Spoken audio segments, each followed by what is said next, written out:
Hello everyone, my name is Girchou or Josh, and today I've got another video for you.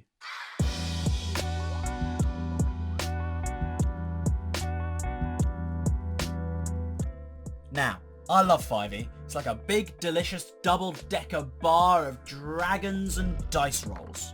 But that said, it could stand to get out more. On this day of days, I'm going to share with you my top 5 other systems to play when you're bored of 5e. Before we get to that, I'm going to remind you to like and subscribe and maybe leave a comment telling me what your favourite system is other than 5e. There's loads of them. Just smack it in there, you know, just bam! Chuck it in there. Thank you. Number 1 is Paranoia. Do you even know what robot means? Of course I do. It's like, hello, I am a robot.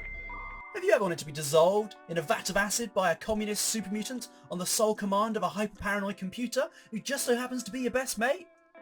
Then me and you, we have something in common. Paranoia is an uber-lethal system set in a post-apocalyptic underground complex governed by... the computer. You play as a troubleshooter who does the bidding of the computer, all while trying to hide their secret society membership and their weird mutant powers. The computer says that secret societies are traitors and must be terminated. Mutants are traitors.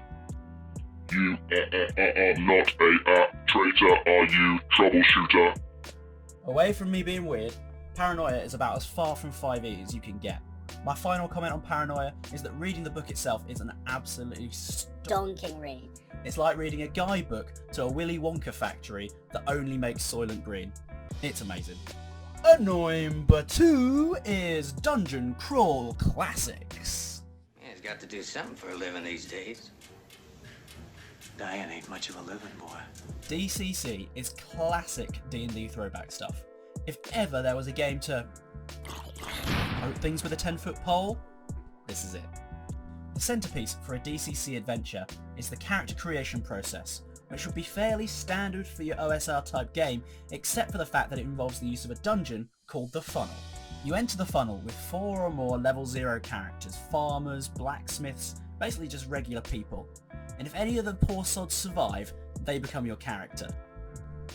DCC has all the trademarks, well, not trademarks or else Wizards would be in touch, but hallmarks of old school D&D. It's got fantasy, it's got pulp, it's got action, and as well as that, it's just plain silly, and it makes it the type of game that D&D 5e just isn't anymore. Pick it up, it's a great time, I recommend it to all of you. Oh, quickly, before we go on to the next one, DCC also has a fantastic community online. I'll link their Discord below, check it out. They're running games all the time so you can get involved whenever you like. Number 3 is 1000-Year-Old Vampire. The point is, Deacon, that you have not done the dishes for 5 years. Vampires don't do dishes. In TYOY, you play as a vampire of your own creation. Any setting, any time period, and then the game guides you through the history of this character as you recall lost loves, items that were once important to you, and you make new friends. Genuinely, one of the most important experiences I had playing games last year was setting aside an evening to play 1000-Year-Old Vampire. Because it's a journaling game, there aren't many dice rolls, there's simply assets that your character gains throughout their travels, perhaps a talisman or a token that you find and then lose, or it inspires you to have some kind of flashback or to gain a certain amount of energy that you need to defeat a challenge that's in front of you.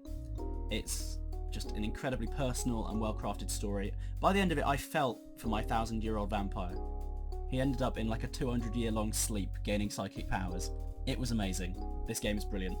And if you don't pick it up, you're doing yourself a disservice. Let's move on to the next one.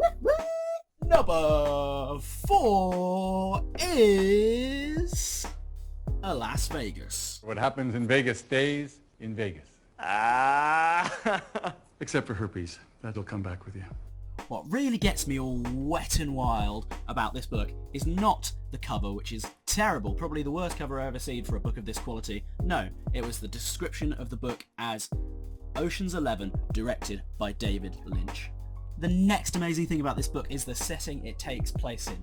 It takes place in this strange, shifting amalgam of historical ideas of Las Vegas. All of the Vegases you've seen on telly or in films or heard sung about in a Dean Martin song are here contained in this city, and they shift and drag against each other like continental plates.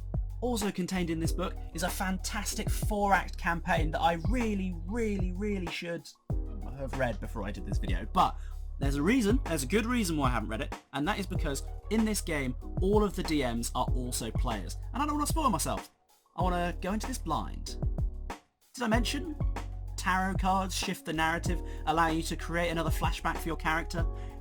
The systems in this game are just so strange and so unlike anything else I've ever played before that it just, it just gets me so excited. A Las Vegas, grab a copy for yourself, design a new cover, reprint it. It looks amazing. Play it. Next one. Our fifth and final system you should play instead of 5e is going to my favourite, the one, the only, number 5, Savage Worlds. Yeah, baby, yeah! Oh, it's fast. Oh, yes, it's furious. It's Savage Worlds. It's like every single action movie you've seen times 200 and you're in it.